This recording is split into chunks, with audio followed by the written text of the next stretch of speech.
All right, people, another week, another episode of Lost as we continue to get closer and closer to the Season 2 finale this week. Season 2, Episode 15, Maternity Leave, where we finally, after a season, get one question answered, which is the mystery of what happened to Claire when she was kidnapped by Ethan all the way back in Season 1.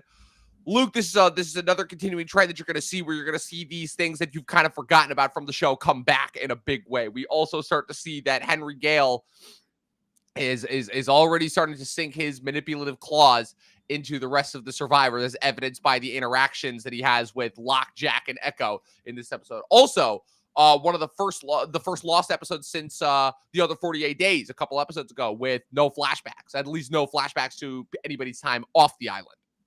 Yeah, it's flashbacks, but not the Lost flashbacks. It's very very interesting. Like I wanted to know more about Claire like before the island, but I guess this is also suffices. It answers more questions than it gives us more questions than it answers in true Lost fashion. True Lost fashion, exactly. And yes. we are getting into that build up to the finale era of the season. So yep. Very exciting stuff. Yep, yes we are, and it's only going to keep going from there. All of that and more on today's episode of Talkin' Lost.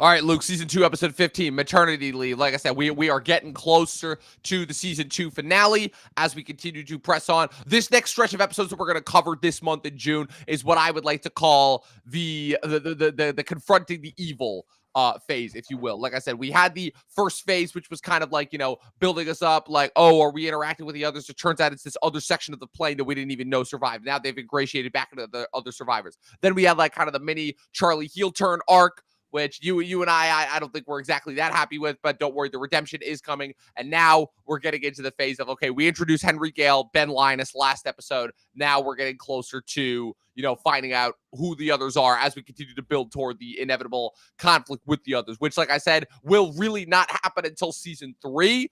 But for now, like, we are officially in build up to that season. And we're starting this episode with Claire. Like I said, you had kind of the Saeed being converted back into his weapon phase last episode with the torture of Henry Gale. And now we have Claire, who, for whatever reason, is now starting to experience, I guess the kickoff of the episode is that baby Aaron is sick. And of course, in true Lost fashion, it's a thing of where, oh, is this an actual real thing? Or is this a thing or is this a subtle message that the island is trying to get across? Yeah, and I enjoyed that. As the angrier Claire gets throughout this episode, the more Australian she sounds. Like she is Australian, obviously, but it gets like to an extreme though. So great performance by I don't have her name. Emily DeRavin is the actress's name, and and it's kind of funny how for a plane that was traveling from Australia, there's very little native Australians that were actually on that plane. But I mean, I guess it's it's a bunch of tourists, a bunch of people that were there for all different and assorted reasons. So, so of course this leads to Russo randomly popping up and being like, "Oh no, Aaron's sick. You know who else got sick? My crew." And everyone is like, "Russo, you kidnapped this child the last time you were here.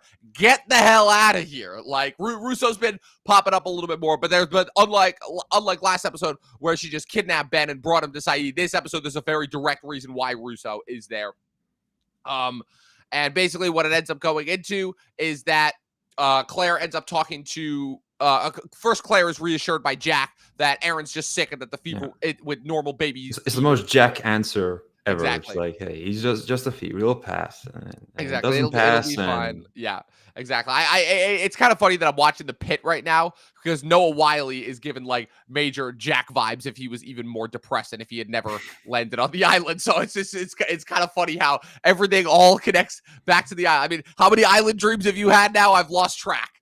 Look, I've lost count. Like, it's just a regular occurrence. Like every few weeks, I'll be back on the island. So, man, maybe the island is real. Who knows? I'm just really enjoying the show. Yeah, it's a really good show at this point. Yeah, it really is. Like every episode, even now this deep into the run, and we're still only in season 2, but even now this deep into the run, every new episode is just furthering the mythology more and more and more. It's funny too, because I was doing some deep dive reading yesterday just so that I could like refresh myself on the stuff that's coming up, because it's certain points of where, again, the earlier episodes I remember pretty decently, but some of the later episodes, like once they really dive deep into the lore, is when it starts to get a little fuzzy for me memory wise. There was a lot of stuff that I had forgotten that's coming that I'm like, oh man, we still haven't even scratched the surface yet. Like we spent all of season 1 building up these characters, and then season 2 we're really just scratching the surface, because I forgot that the name of the hatch is not even the hatch; it's called the Swan Station. But we don't find that out for like a season. So anyway, didn't I feel like there was like a swan drawing somewhere. There was a swan drawing, and if I'm not mistaken, when they watched the intro, the orientation video with Dr. Chang, I believe he referred to the station as the Swan in the video. I think. I'm not sure. I think so. Something like that. Right. So, like I said, the hatch station is officially referred to as the Swan, and as we've seen evidence, it's not the only Dharma station that was set up on the island. So, but more on that later.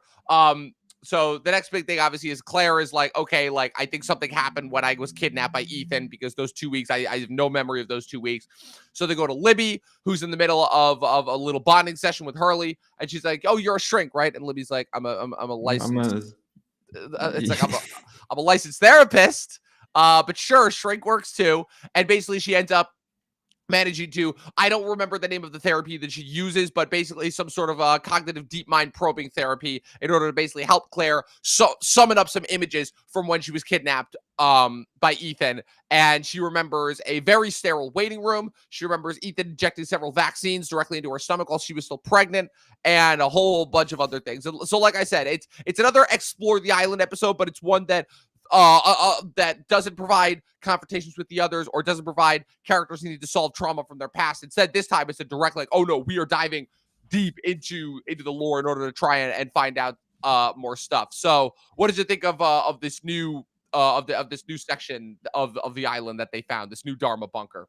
Yeah, I really enjoyed it. It's like, oh, there's one bunker, there's got to be a second one. If there's a second one, there's gonna be like 20 probably. That's where my mind's headed. So we had the boys were back in town when they went to looking for Michael. This time the girls were back in town looking for medicine. So nice little switch up there. Of course, you get like Claire going through the jungle. Like her memory keeps jogging, like more and more. We find out more what happened to her as she like she's a log that she sat on with Ethan, things like that. And then obviously they find the bunker, and they find some very suspicious stuff, like a beard and theatrical glue. So the others are clearly putting on a show, if you will, to hide their true intentions or identity. So they're far more sophisticated than the savages that they appear. So I'm just really intrigued by what these others really do, where they come from. Like the theories are already sprawling. And then now this episode, we're like, oh, they have this bunker. They have like a full nursing room set up, like a mobile with planes, like Boeings. Like that was it's just like, what am I watching?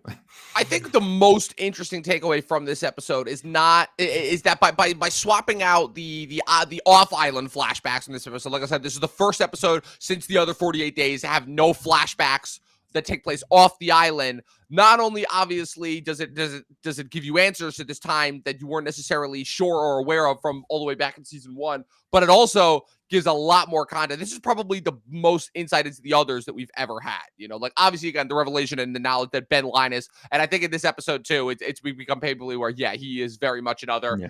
And also the fact that the only time that we've actually interacted with the others, they've come across as like savages living this Lord of the Flies lifestyle in the woods. But this is the first episode where we really just see like just how cunning and clever and really just how well they know the island, where you see they're like, oh my God, they've got like medical labs set up. They're like dressed in civilized clothing. They're not like the savages that we thought they were. So like this whole like innate understanding of the island, it completely flips it on its head and makes us aware of like just what we're dealing with. And once again, flipping our expectations against us, honestly, but also just adding once again, adding more elements to the island, where again, it's like when we first got to the island, it was like this smorgasbord, this unknown mystery of like, oh, with these polar bears and these smoke monsters, and we thought it was all junk. Haven't seen the smoke monster. Haven't seen the smoke monster in a little bit, not since the Echo Charlie quest for the plane.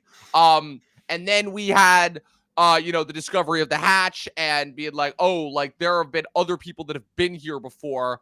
Not only do you have like this native sect of people that live on the island, but you have these mysterious bunkers all around that were set up by these different scientific groups.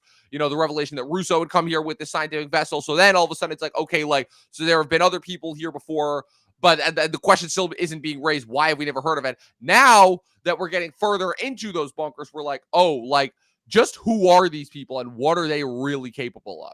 Like they're really like, I like how this season is really upping the mystery of the others. And they again, allude to another guy, like their boss. Like yes, this as you mentioned, Tom, like, okay, we don't, like, you tell me his name. That's not like a huge spoiler, it's just his name. Like, but he alludes to another guy, like who's even more in charge. So that's another, like, hey, yes, indeed. The man, keep watching. The man in charge, if you will, who we may or may not have already met. I'm gonna leave it there. Ooh, but back at the hatch, things are going pretty interestingly here, where they're trying to make connection with Ben Linus. They're trying to teach him. They're trying to treat him with some humanity. Echo comes in after cutting down trees, quickly notices that there's a bed set up in the where the guns formerly were, and he talks to Jack, and he's like, "All right, Jack, who's the guy that you're keeping in the room?" And they're like, and he's like, "Oh," and Jack tries to pass it off at first, and Echo's like, and Echo gives him what I call the Echo stare. He's like, "Come on, like you can't say no to him. You can't say no, and you're not gonna lie to me. Like that's not gonna work." So Echo goes in and has a one-on-one conversation with Ben. What did you think of this conversation? That was like a bit of a. Okay, why are you telling him of all people like about this your reform? Like, oh, okay, is there going to be some kind of connection forming here? So I'm just like, okay. So I do have an answer. I'm going to try and keep it as spoiler-free as possible, but I do have an answer because I remember when I saw this interaction, I'm like, what is this? Like, what are we doing here? But now, after having seen the show and knowing what happens to both of these characters, I'm like, oh, okay. So obviously, Echo tells him that when he first got to the island, he was attacked by two men that he killed with a stone, right? Obviously, that was their interaction with the others. The fact that the tail end survivors were constantly plagued and attacked by the others nonstop from the minute they got there, which is why they were so much more tense and on edge when they came into interaction with our main group of survivors. He has no proof yet, but I think that very similar to Saeed and John, not so much Jack, but those two, he knows to some capacity that Ben is another, that Henry Gale's not his name, that he is lying. So without knowing, Ben's kind of role in the other's hierarchy, what he's trying to do is basically like, it's his first step of making peace with them. If I had to guess, where he's like, I know that you were part of this group of people that live on the island. To you, probably we came off as invaders. So, so I'm coming to apologize for that, so I can potentially stave off any conflict that may be coming for when your people come for you, because we know that this arrangement that we have is not going to last. So that was my takeaway from it. Obviously, again, there's also something of where like Echo is going through this like religious crisis right now since he landed on the island, especially since his interaction with the smoke monster. Like he's going through his own thing right now. But that's in a practical sense, that's where that comes from. Yeah. So essentially, at this point, the writers are sort of hiding Echo's motivations or intentions from us indirectly, as would with Echo, one of the more mysterious characters. Correct. And the problem though that comes from that is not anything that has to do with this interaction right here. It has to do with Echo's final fate, which I'll say we won't find out about until season 3. But let's just say that some hasty writing decisions had to be made regarding the tail end survivors. Now that we're starting to get towards the end of season 2, I'm going to leave it there though. It's getting a little crowded. It is getting a little crowded, yes. Like we haven't seen Ana Lucia for a little bit, not since the whole Charlie kerfluffle in terms of like, oh, are they recruiting people? Because remember, again, supposedly her and Jack are still recruiting people for this army that they're training. So we haven't seen Michael in like half a season. Yeah, well, Michael's off in the jungle looking for Walt. Yeah. So like he just ran off and he's like, yeah, I'm going to find my son. Yeah, no, it's getting a little crowded. They're starting to spread the characters out a bit. Is all that I'm gonna say. Back to Claire, Kate, and Russo in the bunker. Like I said, they found Russo. Russo takes them to the bunker. Claire's looking for the vaccines to help cure Aaron. They open the fridge that Ethan was taking all the vaccines out of in the flashback. They find nothing there. Claire's freaking out. They're like, Russo, they're like, you took me here. You took me here. Cue the main flashback, the final revelation. We thought all this time, they're like, okay, did Russo take Claire to the others? Was Russo trying to save Claire from the others? What was happening there? And then you have finally what actually happened, which was where you had this mysterious random teenage girl who again, it's enough to connect. It's enough to connect to that. Like, this was where they're like, no, they're trying to tell us who this is here right now. Tanya Ramonde is the actress's name. She's been in a couple of other things with these very piercing blue eyes. Manages to rescue Claire, get her out of the bunker. Russo's already waiting there outside the bunker. I was like, she's right there. She's right there. Obviously, again, I'll get to that in a bit. But what's it called? It was a whole thing of where Ethan had basically, through the massive amount of sedatives that he'd given to Claire, had basically convinced Claire to give up Aaron to the others once she gave birth to him.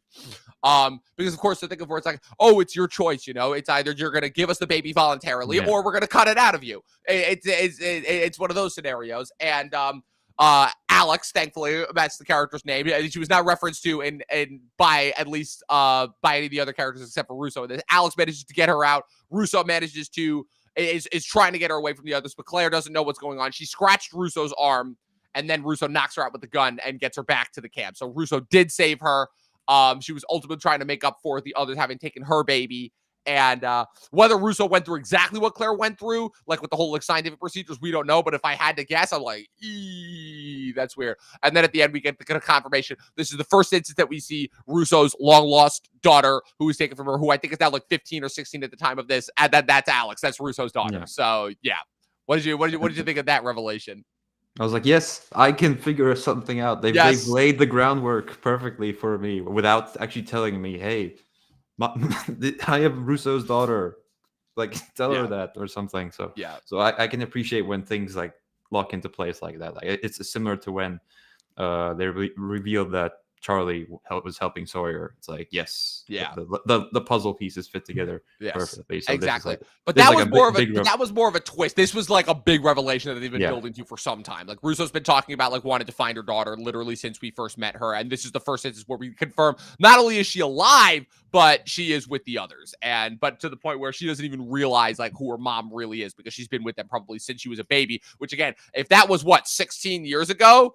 Oh man, that really makes you wonder, like, how long have these others been here, and how many other people that have crashed on the island have they done this to? You know, so that's what's it called? So that's the thing. We also get like a bit of again a conversation between Ethan and Tom, where Tom is like, "You were just supposed to get the list and bring her here," and Ethan's like, "I had no choice." Like, they had the manifest. They were able to figure out that I wasn't on the plane.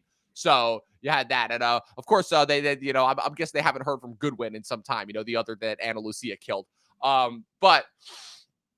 So we get that final revelation. We get that final bit of catharsis, which is nice there. Claire is finally able to make peace with Russo, understanding that, like, oh, no, you were. But then she alludes to some kind of sickness. Yes. Right? Or is that gonna... She does allude to the sickness. That's the part where I'm still a little fuzzy on, where I'm trying to remember, like, oh, if that was actually real or not, or if that was just Russo kind of giving into despair and just killing off all the other members of her team.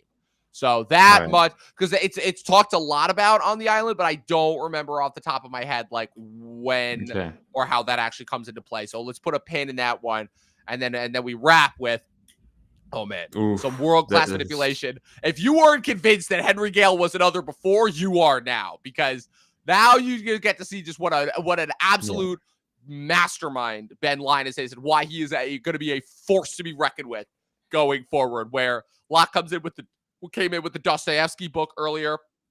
He's like, do you have any Stephen King? That's a nice acknowledgement. Yeah, nice little reference there to some of the things that inspired Lost. They come in, they have a little conversation about Hemingway and Dostoevsky. Locke is like, oh, Hemingway, you know, was jealous of Dostoevsky and such. And then Ben drops a little, is like, oh, so which one of you is Hemingway and which one of you is Dostoevsky? And Locke's like, what? And he's like, oh, well, it's just I don't know why you constantly let the doctor tell everything. And he's like, no, nobody tells me anything, and he tries to pass it off. It's a group decision. It's a group decision, and then he starts breaking plates. And as Ben said, "Oh, the walls are thin" earlier, and then you see the little smile start to creep up on his face, and I'm like, I'm like, we're getting a Loki in the first Avengers movie thing, where it's like, it's like, oh, he's in prison. Well, then why does he feel like he's the only one that wants to be here? And I'm like, it's like the Joker, where his plan was to get captured, and then like the Skyfall did it exactly the same way. So yep. it's that The like classic you villain wanting alluded to be to it. captured. You Yep. alluded to it last episode. Like he's a master manipulator, and already in his second episode, like his like last week, like he wasn't really like established. He was just Right. like, hey, this is this guy. We interrogate him, and then now it's like, oh, he's already under lock skin, and no one's gotten under lock skin like that up until now. So no. it's like, oh, this guy, he's pretty smart. Yeah, like if this guy's getting under lock skin, who's been like ironclad up at this point, you're like, oh, this is somebody to watch out for, to say the least. Because oh man, and like I said, Locke and Ben have a very tenuous relationship going forward. They are sometimes allies, they are oftentimes enemies, and they are constantly, these two, playing mental chess back and forth. Because the thing about these two is these two are constantly in a competition as far as who cares more about the island. And the thing that's established about Ben is very insecure. Ben does not like anybody else to have power over him. And Ben also, if given whenever Ben sees a chance to become advantageous, he is going to take it. So, like I said, this is a guy that you are going to want to watch out for as time goes on. So, yeah, it's really well written scene. Yes, just like in those few lines of dialogue. Yes, exactly. Very well written scene, incredibly well written episode. Really, really upping the tension as we get closer and closer to the season 2 finale. So, like I said, next week we'll be covering The Whole Truth. We're back to a Jin and Sun episode. We get another little surprise revelation there in next week's episode as we continue to get closer to our final confrontation that's going to end season 2. But real quick, before we get out of here, I just wanted to talk about some movies that I saw this past week. I actually saw quite a lot of movies this past weekend. I saw Wes Anderson's The Phoenician Scheme. I watched Jesse Armstrong's new HBO original movie Mountainhead. Yeah, I watched that too. Yep, and I watched the new movie from the Rocka Rocka Boys, Bring Her Back, the follow-up to their debut from 2 years ago, Talk to Me. And The Phoenician Scheme, it's classic Wes Anderson. It's got a lot of beautiful symmetrical vistas. It's got a bunch of colorful characters that are all talking in complete deadpan directly to the camera. But what I liked about this one a lot more than his last two efforts, The French Dispatch and Asteroid City, is that it's a lot more of a straightforward story. It's not this big, grandiose, convoluted narrative. It's just Benicio del Toro is an international man of mystery who has to reconnect with his daughter, who's played by Kate Winslet's daughter, who looks like a spitting image of Florence Pugh. So that was kind of like a little bit of a mental chess match that I was doing there. Also, Michael Cera's there for the first bit doing a ridiculous accent, and it's fun. It's the normal... the members of Wes's ensemble that he brings here. Tom Hanks is back, Bryan Cranston, Scarlett Johansson, Benedict Cumberbatch with some of the most ridiculous-looking eyebrows and beard you'll ever see. Riz Ahmed is in this. Matthew Amalric's back in this one. It's just a lot of fun. You know, at this point, you just go to watch Wes Anderson movies for the fun of it. And then Mountainhead, you actually got a chance to watch this one. So, Succession, just on another Succession on a mountain with 4 tech bros, or something a little bit more here? It isn't quite to the level of Succession. I don't think he'll probably make anything ever to the level of Succession. But it was a very enjoyable thing. It's not like I'm gonna really take something a lot away from this. It's like really tonally contrasting. Like they're trying to do something quite dark, but the tone is so like free and silly. So it's like, oh, it did give me those Succession vibes. Like the best of times when the subject matter was terrible, but the tone was almost lighthearted. Exactly. So. But now the problem is that we've shifted too far where it's like, oh no, now that we know that like those types of people are like actually doing the things that they're talking about, it's a lot less funny and a little bit more like, what are we doing here? Like, especially to see where like Corey Michael Smith is going on about D-Man, which by the way, can we talk about Corey Michael Smith for a second? Because he's so good. I don't think this guy's getting nearly enough attention. Like, so this guy broke out as the Riddler, I believe is who he played on that Gotham show on Fox, which again, I was never going to watch a single episode of because I saw one clip of it and I'm like, this looks like the worst thing. Like, this looks worse than the Batman 60 show. Like, why would I watch this? But I heard that he was really good. And based off of what I've seen, like, he's very Jim Carrey-esque. He's very rubber-like face. You know, he's very he can shift between so many different moods and modes, like very fast. You know, he plays Julianne Moore, one of Julianne Moore's older children in December in 2023. He also famously, probably his big breakout is portraying young Chevy Chase in the Saturday Night Live movie that came out back in the fall. And it's one of those things where every time I see this guy, I'm like, he's really starting to impress me the more and more I see him. And I really want to see more from him. I just need him to play like an evil mastermind or something, because he's too good for these types of parts, you know? And I love how Rami Youssef is just like the one guy who's just like the us insert, where you have Corey Michael Smith, Steve Carell, and Schwartzman just clowning it up as like these tech bros talking about absolute nonsense. And Rami Youssef, like every 5 seconds, is like, are you guys seeing what's happening in all these countries and how like our AI inventions are basically like causing worldwide like destruction and stuff? And I would literally saw like videos on Twitter that I'm like, did I just see that on Mountain Head? Like, is this actually happening in the world? So that was, and then of course they're like, okay, we need to murder him so that we can steal his code and his company. And I'm like, okay, we're back. We're back to the regular Jesse Armstrong nonsense, because as silly as Succession got, I don't think they ever talked about like actual murder. I mean, actual murder did happen by accident on the show, but they never actually like seriously considering killing someone. So that was a little change of pace. And Carell just being like, oh, I want to become immortal. I'm like, okay, that's I did get a bit of a Michael Scott, like 20 years on kind of vibe. Yeah, I was like, what? The biggest thing I was just trying to figure out is, I'm like, why is he doing a transatlantic accent, and why is he so bad at doing a transatlantic accent? I'm like, I don't know, was that purposeful, or that was just the thing that I was stuck on. And then bring her back, dude. If you like Talk to Me, oh my god, this is. I'll be interested to see your thoughts, because this one is so much more disturbing and so much more physical, but so much more like like these guys, they clearly specialize in, again, telling like demonic possession stories through the vista of like trauma over familial figures, deaths. I don't remember what the trauma was in Talk to Me, but in this case, it's of dead parents and dead kids, and so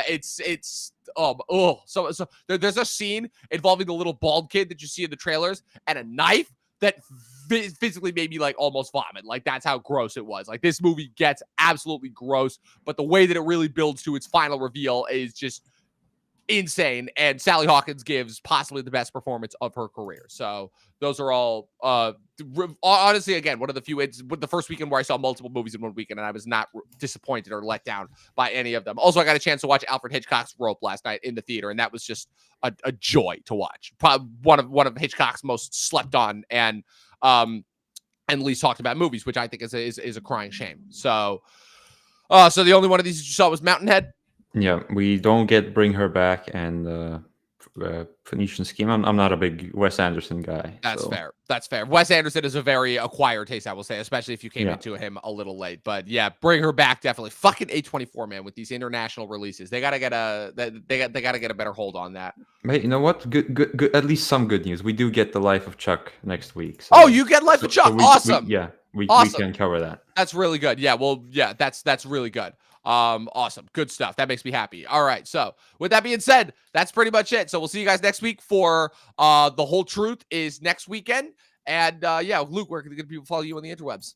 You can follow me at Luke Reviews on YouTube. I'm gonna wrap up this last assignment, and then I think probably do a mission video. I've seen all 8 movies now, more than once. I finally have a concrete opinion on Final Reckoning. It's very good. So yeah, I'll probably do something like that, but take my time with it. So yes, it's up to the mission quality. Exactly. Make sure that you get the quality just right. You guys can follow me with everything going on at Movie Nerd Reviews across all platforms, at Official Talkin TV Podcast across all platforms. I've got a couple solo projects in the works as well. I've got a top 10 list that I will be putting up sometime this month. Depending on when I can finally, start working on it, because I've just been so super busy. And there was one other thing. Oh, and a couple other projects to look forward to as well. A couple more actor top 10s. I've got a couple of big compendium videos coming up for later on in the year. I also am trying to catch up on finishing the rest of David Lynch's filmography, so I can finally do the David Lynch video that I've been wanting to do for years. And got some more stuff in the works. So always stuff to look forward to. Mission Impossible may be over, but there was always more stuff to look forward to on the Talkin TV channel. So for myself, from Luke, we will see you guys next week. Get lost.